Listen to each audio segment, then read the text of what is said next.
ஒரு time matter பண்ணினால love பண்ணிடுவான்னு வீட்டுக்குள்ளே போக அங்கே ட்விஸ்ட் ஆகி ஒரு ஷூட் அவுட் நடக்குது. அது ஆக்சிடெண்ட்டா இல்லை பிளான்டா? இதுதான் லைஃப்.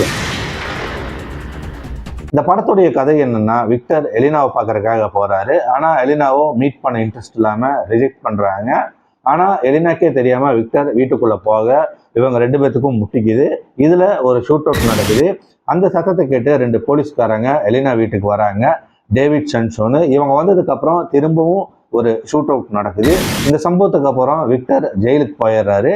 6 வருஷம் கழித்து ரிட்டர்ன் வரும்போது பார்த்தா எலினாவும் டேவிட்டும் ஹஸ்பண்ட் அண்ட் ஒய்ஃபாக இருக்காங்க. இதை பார்த்து காண்டாகிற விக்டர் பழி வாங்கினாரா இல்லையாங்கிறது தான் இந்த படத்துடைய மீதி கதை.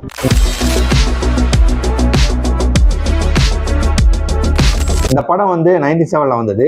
சரியான ட்விஸ்ட்டு, ரொம்ப சர்ப்ரைசிங்காக இருந்துச்சு. ஓப்பனிங் சீனே ஒரு குழந்தை பிறக்கிற சீன் தான். அது வந்து ஒரு பப்ளிக் டிரான்ஸ்போர்ட் பஸ்ஸில் தான் வந்துட்டு குழந்தை பிறக்கிற மாதிரி காமிச்சிருப்பாங்க. அந்த சீனே ரொம்ப சூப்பராக இருந்துச்சு. அது ஆக்ட் பண்ணியிருந்தது பார்த்தீங்கன்னா நம்ம பெனலோபி க்ரூஸ் தான். அவ்வளோ அட்டகாசமாக பர்ஃபார்மன்ஸ் பண்ணியிருந்தாங்க. அது நீங்கள் பார்க்கும்போதே உங்களுக்கே தெரியும். அது கூட அந்த சப்போர்ட்டிங் அந்த கேரக்டருமே ரொம்ப ஜாலியாக இருந்துச்சு. அதை வந்து நல்லா அட்டகாசமாக பண்ணியிருந்தாங்க. அந்த குழந்தை தான் வந்து விக்டரு. அது பஸ்லேயே பிறந்தனால அது வந்து லைஃப் டைம் பாஸ் கொடுத்துருவாங்க அந்த கவர்மெண்ட்டு. எங்கே வேணாலும் ஃப்ரீயாக போய்க்கலாம் அந்த மாதிரி. அதாவது அந்த ஷூட் அவுட் நடக்கும்போது பார்த்தீங்கன்னா இவங்க வந்து கொஞ்சம் ஜாலியாக தான் பண்ணிட்டு இருப்பாங்க. அது வந்து சீரியஸாக மாறிவிடும். அப்போ பார்த்தீங்கன்னா எலினா வந்து அப்படியே டேவிட் சைடு மாறுவாங்க. அந்த ஒரு சூப்பரான சீன், அது அட்டகாசமாக இருந்துச்சு. அது வந்து ஒரு முன்னாடியே இவங்க 2 பேருக்கும் வந்துட்டு பிடிச்சி போயிருக்குங்கிற மாதிரியான ஒரு சீன் மாதிரி தான் அது இருக்கும். அங்கே பார்த்தீங்கன்னா அந்த ஷூட் அவுட்டை வந்துட்டு காட்ட மாட்டாங்க, என்ன நடந்ததுங்கிறது காட்ட மாட்டாங்க. அது பின்னாடி தான் வந்து விக்டர் மூலிமா வந்து அது ரிவீல் பண்ணுவாங்க. அது நல்ல ஒரு மிஸ்ட்ரியாக ரொம்ப ஒரு சஸ்பென்ஸாக இருந்துச்சு. ஏன்னா என்ன நடந்தது, ஏன் இப்படி ஆச்சுங்கிற ஒரு கியூரியாசிட்டி வந்து அது பார்க்கும்போது நம்மளுக்கே இருக்கும். ஸோ அதில் பார்த்தீங்கன்னா அவன் வரும்போதே சொல்லிட்டு வருவான். அதாவது அந்த சான்ஷோங்கிறவன் பார்த்தீங்கன்னா அவன் சொல்லிகிட்டே வருவான், என் பொண்டாட்டிக்கு வந்து யார் கூடிய அஃபேர் இருக்கிற மாதிரி இருக்குது அப்படிங்கிற மாதிரிலாம் சொல்லிட்டு வருவான். இந்த ஷூட் அவுட்டில் பார்த்தீங்கன்னா இப்படி ஒன்று நடக்கும். ஸோ அது வந்து ஒரு பயங்கரமான ஒரு ட்விஸ்ட் இருக்குது. அந்த ட்விஸ்ட்டு பார்த்தீங்கன்னா சரியான ட்விஸ்ட்டாக இருந்துச்சு. அது வந்து எதிர்பார்க்கல. அதில் என்ன ஆகுன்னா, இந்த டேவிட் பார்த்தீங்கன்னா இந்த ஷூட் அவுட்டில் பார்த்தீங்கன்னா கால் இதாகி வந்து நடக்க முடியாமல் போயிடும். அதனால வீல் சேரில் தான் வந்துட்டு எல்லா இடத்தையும் சுற்றிட்டு இருப்பார். அவர் பார்த்தீங்கன்னா அந்த வாலிபாலில் வந்துட்டு பெரிய சாம்பியனாக மாறிடுவார். அந்த மாதிரி தான் வந்துட்டு இவரோட லைஃப் பார்த்தீங்கன்னா இப்படி போயிடும். ஆனால் 6 வருஷம் கழித்து வெளியே வர விக்டர் பார்த்தீங்கன்னா பார்த்து காண்டாயிருவான். என்னடா இவனுக்கு 2 பேரும் வந்துட்டு புருஷம் பொண்டாட்டியா ஜாலியாக இருக்கானுங்களேன்னு. விக்டர் ஜெயிலேருந்து வெளியே வந்ததுக்கப்புறம் கிளாராவை வந்துட்டு மேட்டர் பண்ணுவான். அது ஒரு ட்விஸ்ட்டு. டேவிட்டை சுட்டது ஒரு ட்விஸ்ட்டு.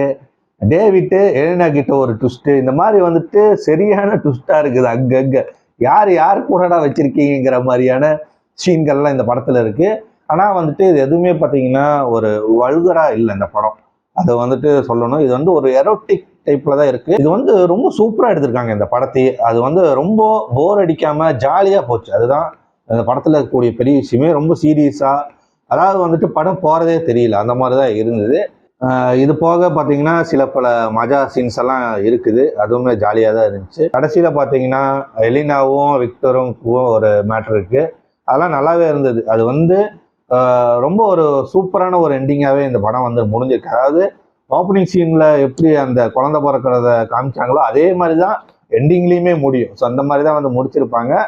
அப்படியே ஒரு கில்ட்டோட வந்துட்டு ஒருத்தர் பார்த்தீங்கன்னா வேற ஒரு இந்த மாதிரி வந்துட்டு எதுவுமே வந்துட்டு நான் முழுசாக சொல்ல முடியல. ஏன்னா அந்த மாதிரி தான் படத்தில் ட்விஸ்ட் இருக்குது. அதெல்லாம் ஸ்பாயிலர் ஆயிரும். அதனால் வந்துட்டு படம் பார்த்துக்கோங்க. நல்ல ஒரு படம். பார்த்தீங்கன்னா உங்களுக்கே புரியும். இந்த படத்தில் வரக்கூடிய அங்கங்கே வரக்கூடிய அந்த சாங்ஸ், ஸ்பானிஷ் சாங்ஸ் வந்து அவ்வளோ சூப்பராக இருக்கா, ரொம்ப இனிமையாக இருந்தது அது கேட்கறதுக்கு. இந்த டேவிட்டா நடிச்சவர் யாருன்னா, Skyfall, no country for old man படத்தில் நடித்த ஹாவிர் பால்டம் தான் பண்ணியிருக்காரு. செம பர்ஃபார்மன்ஸு. அதே மாதிரி இந்த டைரக்டர் பெட்ரோ அல்மோடோவோ என்னமோ வரும். அவருமே பார்த்தீங்கன்னா இந்த ஸ்கின் ஐ லிவ்னுங்கிற படத்தை எடுத்தவர் தான். ஸோ ஒரு சூப்பரான ஒரு எரோட்டிக் கிரைம் த்ரில்லர் படம். கண்டிப்பாக பாருங்கள், மிஸ் பண்ணாதீங்க, ஒர்த்து.